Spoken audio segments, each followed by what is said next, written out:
থেকে নিজেও কাঁদছেন, সারা বাংলাদেশ কাঁদছে, সারা বাংলাদেশ কাঁদছে যেন ওটার সর্বোচ্চ শাস্তির বিধান হয়, সর্বোচ্চ শাস্তি নিশ্চিত হয়। কারণ আমরা এরকম এত ফুলের মতন শিশু, এটা অস্বাভাবিক আসলে। এটা কেউ প্রত্যাশা করে না, একটা সুন্দর স্বপ্ন, সুন্দর ভবিষ্যৎ এমন বিভৎস ভাবে হারিয়ে যাবে। সমাজের মধ্যে যেন আমরা ওই সচেতনতাটা আনতে পারি, এটা নিশ্চিত করার মাধ্যমে আমরা অবশ্যই সেই চেষ্টা করব।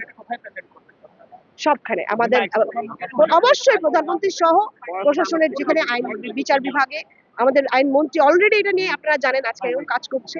তো সর্বোচ্চ পর্যায় থেকে এটাকে সর্বোচ্চ প্রায়োরিটিতে দেখা যাচ্ছে। জি জি জি, আপনারা কিন্তু ইনভেস্টিগেশন কোনো অবনতি হচ্ছে বলে মনে করেন আপনি? এইখানের এই স্পেসিফিক ঘটনা যদি আপনি বলেন, আমি বলবো এটা এখানকার সমাজের যারা আমরা ছিলাম, আমরা কেন জানতাম না যে এই বিল্ডিং এ এরকম একটা লোক থাকে, যে লোকটা এই রিক্সার গ্যারেজের যেই কাজটা, তারা বলতেছে যে কাজটার মধ্যে লোকটা ইরেগুলার ছিল, বের করে দিছে। তাহলে যদি আমরা জানতে পারি এরকম অস্বাভাবিক কোনো মানুষ থাকে, তাকে যেন আমরা সমাজের পক্ষ থেকে এই প্রতিরোধটা আগে গড়ে তুলি। প্রশাসন কিন্তু সর্বোচ্চ চেষ্টা করতেছে কালকে থেকে, এবং আপনারা দেখেন তাকে অ্যারেস্ট করে নিয়ে যাওয়ার, তথ্য বের করার সবকিছু করা হচ্ছে। বিচারের জন্য আমরাও নিশ্চয়তা দিচ্ছি এই সরকার অবশ্যই কঠোর শাস্তি বিধান করে ছাড়বে এটা ইনশাআল্লাহ। এর আগের ক্ষমতার কথা ভাইয়া আমরা বলবো না, আপনারা এখন কি দেখতে পাচ্ছেন সেটা দেখবেন ইনশাআল্লাহ। বিজেপি সংস্কৃতি বর্তমান না, নাইলে তাহলে আমরা এই বিগত সময়ের জুলাইয়ের বিচারগুলো দেখতাম না, গুমের বিচারগুলো দেখতাম না।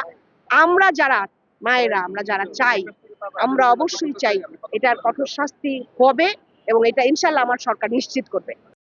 আমরা মায়ের ডাক থেকে আমরা যারা ছিলাম পাশে এসেছি, আমরা ওনার বাবা মা অত্যন্ত ভালো মানুষ, এবং তারা মানে পারিবারিক দারিদ্রতার মধ্যেও এত সুন্দরভাবে একটা সন্তানকে গড়ে তুলেছে। এই সন্তানটা এবং কত ভালো ছাত্র, তার ম্যাডাম এই যে তার টিচার আমাদের সাথে, তারা হচ্ছে মানে আমরা যখন এই স্বপ্নটাকে গড়ে তুলি এবং এইরকম বিভৎস হয়ে, মানে আমরা আসলে এটা মেনে নিতে পারি না। আমার মনে হয় না বাংলাদেশের কোনো মা গত রাত্রে ঘুমাতে পেরেছে, আমরা পারিনি।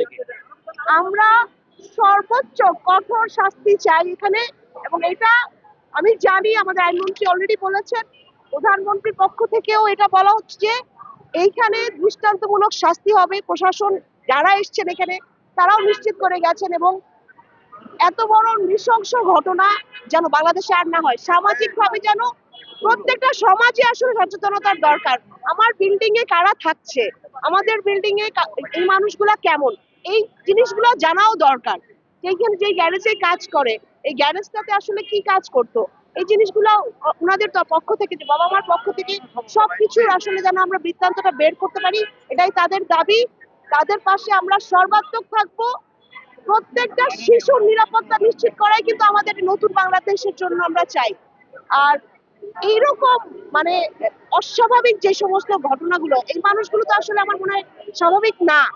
তো এই সমস্ত মানুষজন আসলে এই সমাজে যেখানে আছে, যে বাড়িতে আছে, মহল্লে আছে, আমার মনে হয় এইটা সচেতনতা আনা উচিত। এই একটা ঘটনাগুলো আর কখনো একসেপ্ট করা যাবে না। আসলে আমাদের পক্ষ থেকে এটাই, কঠোর শাস্তি নিশ্চিত করতে হবে এরকম বাবা মা, আমাদের মতো যারা বাবা আছে তাদের জন্য। ধন্যবাদ।